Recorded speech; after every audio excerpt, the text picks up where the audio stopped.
DNCG, CRCC, CNCG, CGC, DNACG sont autant de sigles désignant les organes de contrôle des différentes fédérations sportives.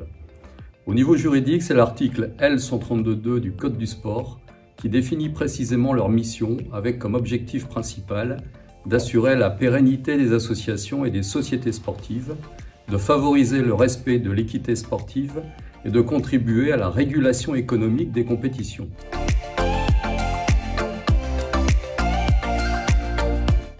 Le principal objectif de ces instances vise à vérifier que les investissements sportifs d'un club n'excèdent pas ses capacités financières.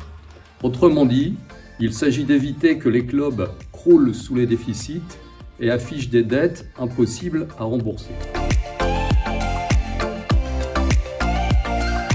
En général, chaque club reçoit au minimum une convocation par an avec un certain nombre d'informations à fournir. Pour les clubs de haut niveau, 2 passages sont généralement prévus. Le premier vers le mois de novembre, afin de faire un point sur les comptes au 30 juin de la saison écoulée et sur le budget prévisionnel de la saison en cours.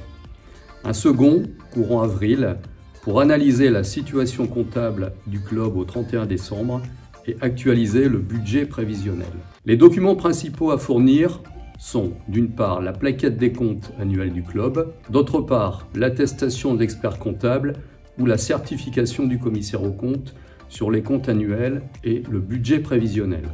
Enfin, une attestation des organismes sociaux et fiscaux prouvant que le club est à jour de ses déclarations et cotisations. En plus de la transmission de ces pièces, certaines fédérations, comme notamment la Fédération française de football, va demander au club de compléter un document supplémentaire, normé, qui compile les éléments indispensables à leur analyse.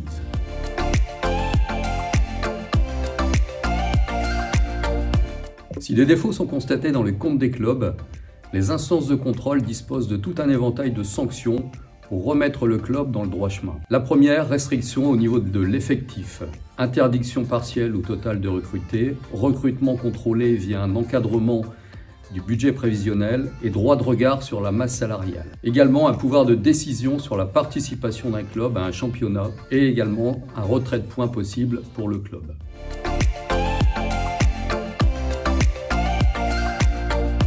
La première chose à respecter est le délai de transmission des pièces. Envoyer les éléments avec du retard engendre nécessairement une opinion défavorable de la part de la commission de contrôle. Il faut réussir, dans le cadre des auditions, à instaurer un climat de confiance et être totalement transparent sur les éventuelles difficultés rencontrées par le club. Maquiller la réalité ne sert à rien. Si des préconisations sont émises par les instances de contrôle, nous vous conseillons de les mettre en application au plus vite, afin de montrer que vous êtes à l'écoute.